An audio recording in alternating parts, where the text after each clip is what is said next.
Welcome to another edition of Basagan ng Trip. My name is Leloy Claudio. I teach literature and history at De La Salle University.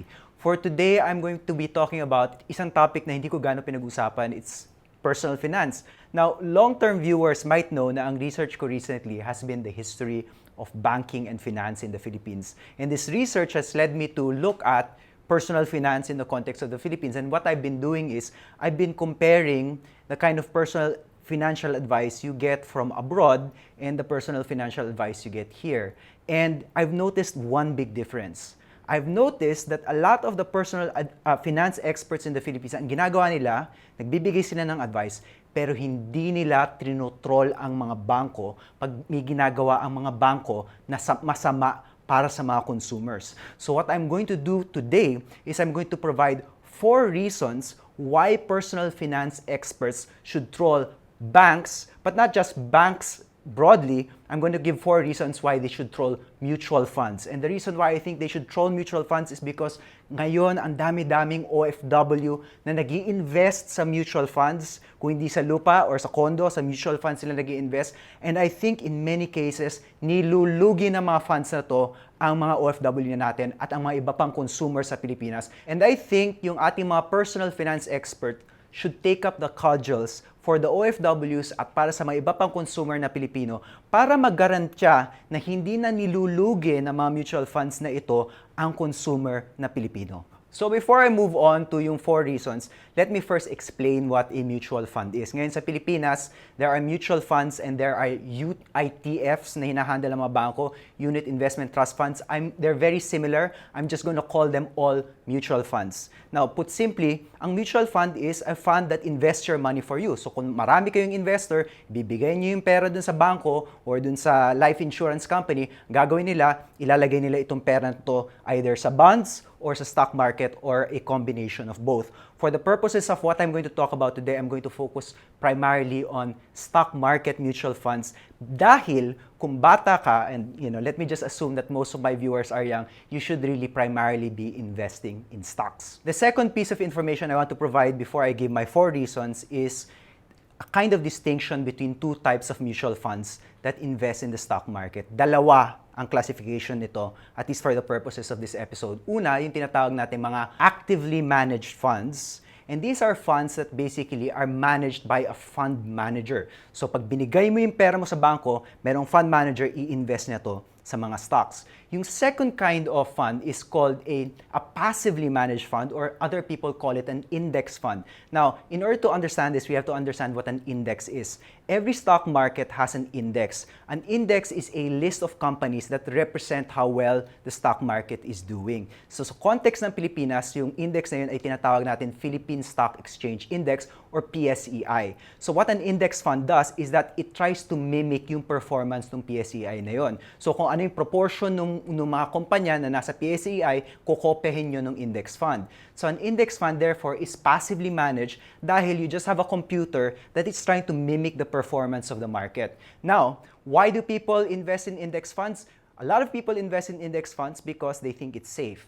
Now, why do people invest in actively managed funds? Because the goal of the active fund manager is to beat the index. Kaya for some people, enticing to invest in actively managed fund because sa tingin nila magaling yung fund manager, kaya niyang i-beat yung PSEI, or in the case of the United States, the Standard & Poor's 500. So that's a crucial distinction which we'll revisit later on. Okay, with that necessary info out of the way, let's move on to the 4 reasons why your financial advisors should be trolling the banks and the mutual funds. Okay, reason number 1, mutual funds in the Philippines tend to overcharge you. Now, of course, if you invest in a fund, kailangan kumita ng fund, so charge ka nila. The way mutual funds charge here is usually through a system na tinatawag na management fee. And ang management fee is a percentage of the total amount of money you invest in the fund per year. So for example, a particular mutual fund charges a management fee of 1%. Ibig sabihin nun, kung meron kang 10,000, kada taon, may kaltas na 100 from your fund. Okay? Now, the problem with management fees in the Philippines is that they are inordinately expensive. I'll look at the stats here. Sa US, for an actively managed fund, the average prices or the average management fees in the US is 0.5 to 1%. Okay? Sa Pilipinas, hulaan nyo magkano ang average management fee. It ranges from 1 to 2. And in fact, I've seen companies that charge 2.5% management fees. Let's look at index funds. As I mentioned a while ago, index funds are cheaper. Sa US, ang average price of an index fund is 0.2%. Yung Mrs. Ko, who's an American citizen, invests in index funds. The index fund that we've invested our money in costs 0.04%. Ngayon, hulaan nyo kung magkano ang index funds dito sa Pilipinas. Ang pinakamura na index fund dito sa Pilipinas na nahanap ko, charges 0.5%. Malagim yun. Because the index funds in the United States, they invest in 500 stocks. Some even invest in 3,000 stocks. And they can charge as low as 0.04%. Pero yung index fund dito sa Pilipinas only invest in 30 stocks. And it charges 0.5%. Now, why are these rates so important? These rates are very important because they are a drag on the growth of your money. So for example, in a year na 4% lang ang tinaas ng merkado, kung 2% ang kinuha ng bangko doon, ang kita mo sa taon na yun, 2% lang. Kung ikaw ay retiree, and retirees usually have to withdraw around 4% of their investments every year to sustain their livelihood. If the bank already charged you 2%, mangangalahati effectively ang income mo, luging-lugi ka. I think this is terrible, and very few financial advisors in the Philippines point out this fact.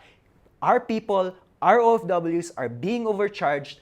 Our financial advisors should do something about it and troll these particular banks. The second reason why financial advisors should troll the mutual funds is because of this fantasy that mutual funds create, that their fund managers can beat the market. If you look at a lot of the mutual funds here in the Philippines, they are expensive because a significant part of them are actively managed funds. So sasabihin ng fund manager sa'yo or yung representative ng mutual fund sa'yo, magaling yung aming fund, kayang i-beat yung market. So okay lang na nagbabayad ka ng 2% kasi sobrang galing naman ng financial manager natin. Ang problema dito is kung tignan mo ang mga pag-aaral, most of the time, index funds beat actively managed funds in the long run. In fact, in the US, there was a study released just last year by the S&P and Dow Jones indices that showed that over a 15-year period, only 8% of actively managed funds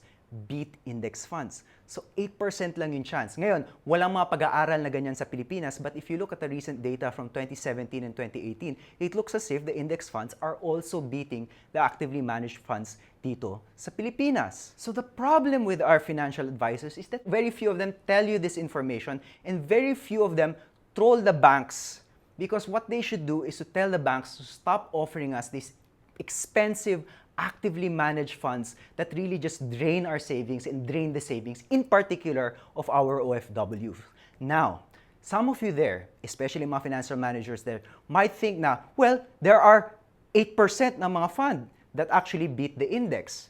Now, that's just one study. There are actually other studies that show that statistically zero ang chance mo of beating the index in 20 years. But let's assume that meron ngang 8% na mga active fund managers na kayang i-beat yung index. How do you know kung sino yung 8% na yun?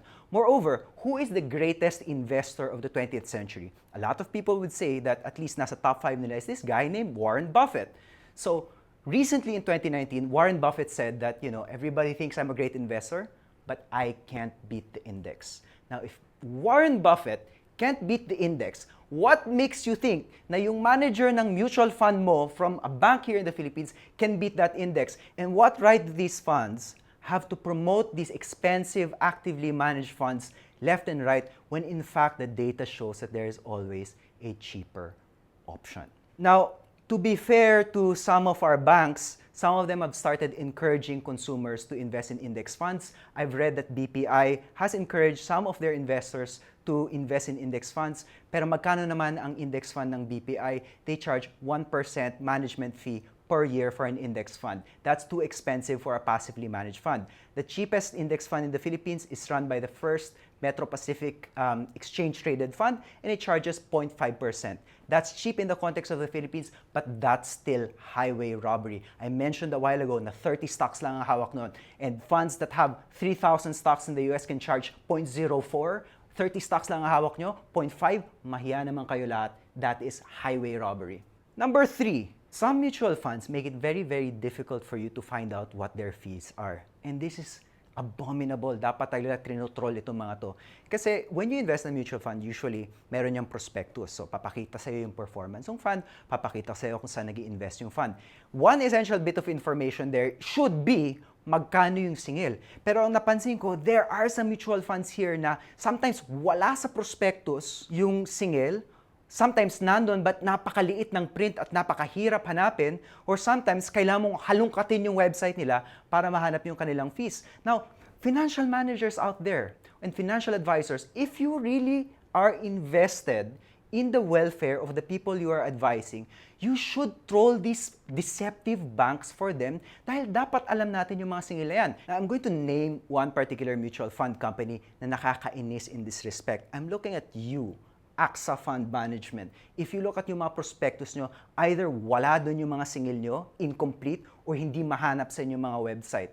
Is it because may tinatago kayo? Is it because you're charging above 2%? I don't know, but hindi ko mahanap. That is the kind of practice that consumer rights advocates like financial advisors should really troll the banks. The fourth and final reason kung bakit dapat i-troll ang mga mutual funds is because they will rarely tell you your best investment option for retirement.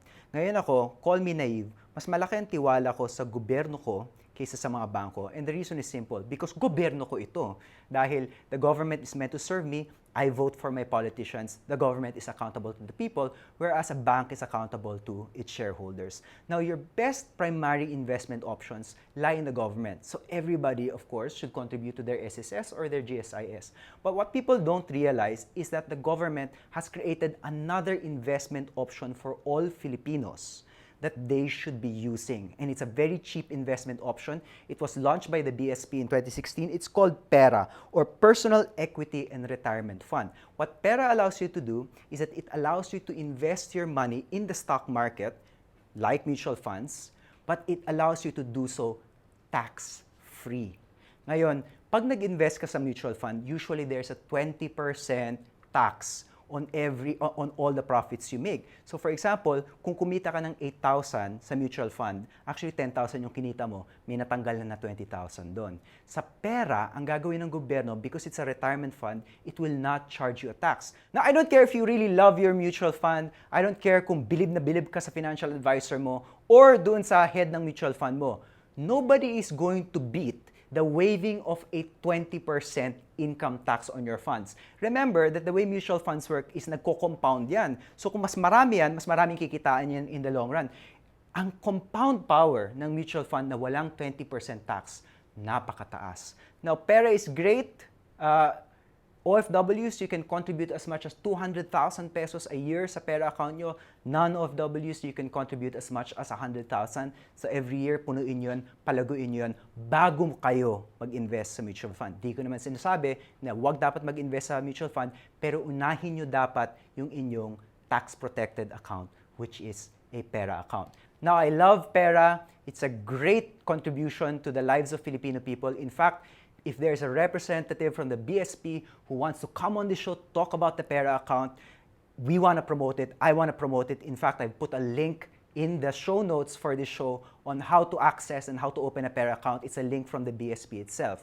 Now, while pera is a great thing, I have a problem with it. Sa ngayon, dalawang bangko pa lang ang nag-a-administer ng pera. BPI at saka BDO. Papasok daw ang land bank pero hindi pa malinaw kung ano yung offer nila sa kanilang mga pera accounts. So practically ngayon, duopoly ang pera. And you know what happens pag meron duopoly? People can obviously overcharge. So if you want to invest in the stock market through your pera account, you have the choice of BPI and BDO right now. BPI, which runs an actively managed fund to manage the pera accounts, will charge 1.5 a year. Utang ng loob, huwag niyong gagawin yan sa retirement money ng mga Pilipino. Okay? BDO is a bit better. They charge 1% for the index fund, pero ang mahal-mahal pa rin itong mga to. BPI and BDO, you are running the retirement accounts of Filipino people. This matters a lot to us. This is your contribution to society. Utang ng loob naman, huwag kayong sumingil ng ganyang kalaki. So just to wrap up, what is the problem na tinitignan ko dito? The problem na tinitignan ko dito is not just the problem of expensive mutual funds. Yung problem natin dito is a lack of consumer advocacy. Dapat yung mga advisors natin, they don't just give us information like, ano ba ang mutual fund?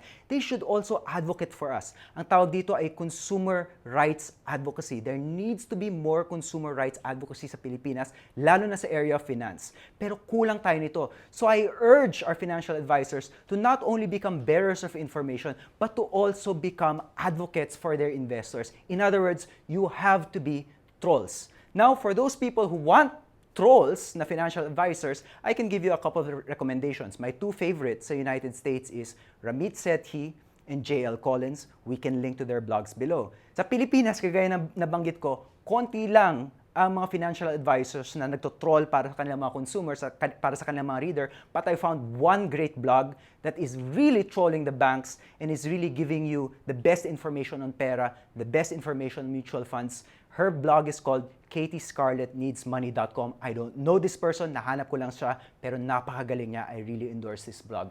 There should be more people like her who are on the side of our OFWs who are investing money and who are on the side of Filipinos in general who want to make their money grow.